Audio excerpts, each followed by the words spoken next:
안녕하십니까. 서남 조정명입니다. 지난 시간에 이어서 오늘은 우리나라 고대 국가의 건국 역사에 대해서 알아보는 세 번째 시간입니다. 제일 먼저 이제 고구려와 부여에 대해서 알아봤고요. 그 다음 백제를 지나서 이제 신라에 대해서 알아볼 차례입니다. 삼국유사에 나오는 걸 보면은 후한서에 말하기를 진한의 노인들이 스스로 말하길 진나라, 여기 중국 진나라를 말하는 겁니다. 중국 진나라에서 망명한 사람들이 한국으로 오자 많이 동쪽 경계 땅을 떼어주고 서로 무리를 이루었는데, 그래서 진나라 진자를 쓴 진한이라고 했다라고도 나오고요. 신라 말의 그 학자였던 최치원이 말하기를 진한은 본래 연나라, 중국 연나라 사람들이 피신해온 곳이다. 탁소의 이름을 따서 사탁, 점탁이라고도 불렀다라고 이야기도 하고 있습니다. 진한 땅에는 예로부터 6마을이 있었다.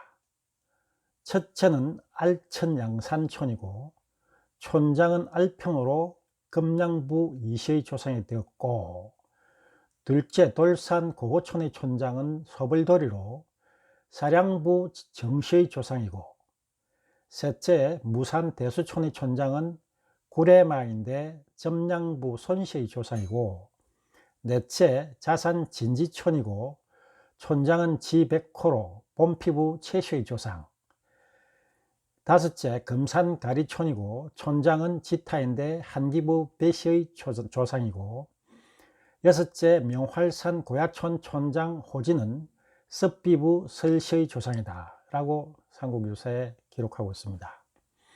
그래서 여기 보면은 6마을의 촌장들, 그 알천 양산촌에는 이제 경주 이시, 그 다음에 돌산 고고촌은 경주 정시, 그 다음에 무산 대수촌은 경주 손시, 자산 진지촌은 경주 최시, 금산 가리촌에는 경주 배시, 고야촌, 명활산의 고야촌은 경주 설시에 이제 조상들이 살았다, 이렇게 되어 있습니다.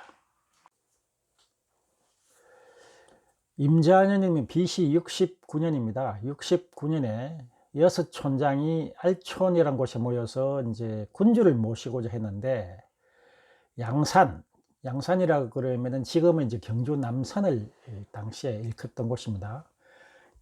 양산 아래에 나정이라는 우물이 있었는데, 그 우물 옆에 천둥 번개가 치더니 말이 한 마리가 꿇어앉아서 절을 하고 있길래 가보니까 자주색 빛깔이 나는 큰 알이 있고 말은 하늘로 날아갔다고 합니다.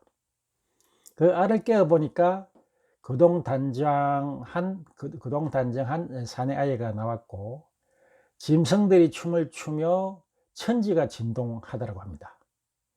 사람들이 모두 놀라서 이 사람을 혁거세왕 또는 불군의 왕이라고도 했다고 하죠. 혁거세왕으로 이름을 하고 위호는 거설한 혹은 이제 거설관이라고 불렸다고 합니다. 이제 왕의 제목은 찾았으니까 왕후를 찾아야겠다고 했는데, 사량리 알령정이라는 우물가에 계룡이 나타나서 왼쪽 옆구리에서 여자아이를 낳았습니다. 그 여자아이의 얼굴은 아주 예뻤으나 흠이 하나 있었는데 바로 그것이 입술이 닭뿌리와 같이 툭 튀어나왔다는 거죠. 그래서 월성의 북천에서 목욕을 시키자 그 뿌리가 떨어져 나갔다고 합니다. 그래서 그 월성 북천의 이름을 다스릴 발자를 써서 발천이라고 했는데, 이 발자라는 한자는 다스린다는 뜻이 있지만 제거한다는 뜻도 있습니다. 그래서 불의를 제거했다는 의미로 이제 발천이라고 이제 이름을 붙였다고 하는 거죠. 남자가 어려서 태어나고, 또 이제 여자가 구해졌으니까 남자는 아래서 박처럼 생겼다 해서 이제 성을 박씨라고 하고, 여자는 우물인 알령에서 태어났기 때문에 그냥 이름을 알령 부인이라고 했다고 합니다. 두 사람이 13세가 되던 해에 결혼을 시키고 정식으로 나라 이름을 서라벌이라고 했다고 합니다. 서라벌 또는 이제 섭을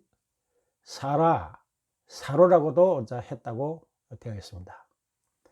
처음 왕이 이제 계림의 연못 옆에서 태어났으므로 국호를 계림이라고 했다가 후세 와서 신라라고 고쳤다고 하고요.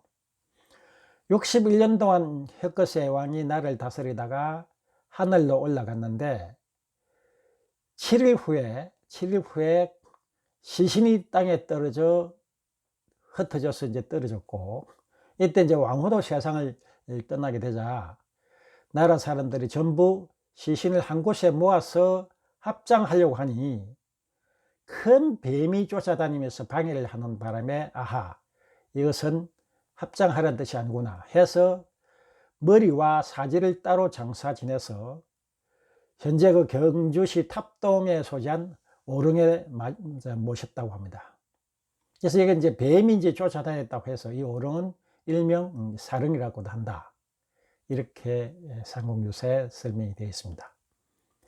삼국사기에도 거의 이 대동소이한 내용인데 삼국유사보다는 훨씬 간략하게 지난해는 육촌이 있었다라는 이야기와 그 다음에 박혁거세의 탄생설화, 그 다음에 이제 알령에서 이제 알령 부인이 태어난 이런 간단한 내용만 삼국사기에 나와 있습니다. 이 내용을 가만 보면은 신라의 전신이 육촌으로 이루어진 부족국가였다는 것이고, 그건 진한이라고 한다고 합니다. 진한이라고 한다고 했던 이유가 뭘까요? 바로 환단고개에 나오는 고조선의 옛날 역사와 일맥상통합니다. 단군 왕금이 처음에 고조선을 설립했을 때 천하를 3등분해서 진한, 번한, 마한이라고 해서 3한의 영역을 통치를 합니다. 워낙 넓은 땅을 다 한꺼번에 할 수가 없기 때문에 3개 한을 분리를 하는데, 그랬던 것이 이제 중국 한나라의 침입을 받아서 요정 땅에 이제 한서원이 설치되는 등 이렇게 약화되면서 해모수가 건국한 북부여가 번안 쪽에서 이제 설립을 하게 되고, 거기에 있던 사람들은 자동적으로 내려와서 백제와 같이 변한 사람들이 만들어져서 백제의 전신이 이제 변환이 되는 것이고, 그 다음에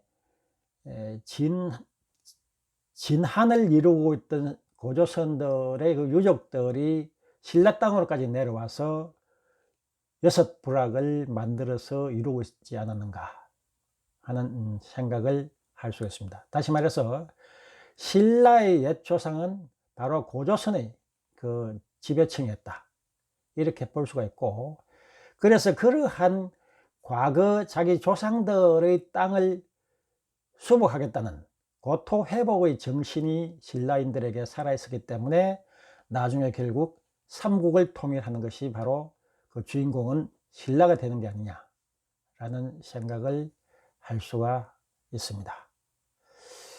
오늘까지 일단 그 주요 몇 개국의 건국 신화를 살펴보았고, 다음 시간에는 가야의 건국에 대해서도 살펴볼까 합니다. 아울러서 각 고대 국가의 건국 역사에서 나타나는 공통점들이 어떤 게 있는가 하는 것을 다음 시간에 한번 살펴보기로 하겠습니다. 신라의 건국은 실로 단순하게 어떤 그 육촌의 부락에서 탄생되어진 게 아니라 그 내용은 그 이전의 조선, 고조선에서부터 맥락을 이어온다는 것을 삼국유사는 이야기를 하고 있습니다. 옛날에 우리가 배웠던 역사에서 삼한이라고 한다면 변한, 마한, 진한이라고 해서 그게 한반도에만 국한된 것으로 통상적으로 생각해 왔습니다. 그러나 이 사람들은 삼국 유사에도 밝혀놨다시피 그 이전의 만주 땅에 있던 진한이 신라까지 연결이 되고, 그 다음에 번한이 백제의 변한과 연결이 되고, 또 마한까지 연결되는 그러한 역사의 흐름을 우리는 살펴볼 수가 있겠습니다. 옛날에 책에서 배웠던 단순한 한반도 내에서의 사마는 그 의미가 나중에 굉장히 축소되어졌다 하는 것을 여러분들에게 말씀드리면서 다음 시간을 기약하겠습니다. 대단히 감사합니다.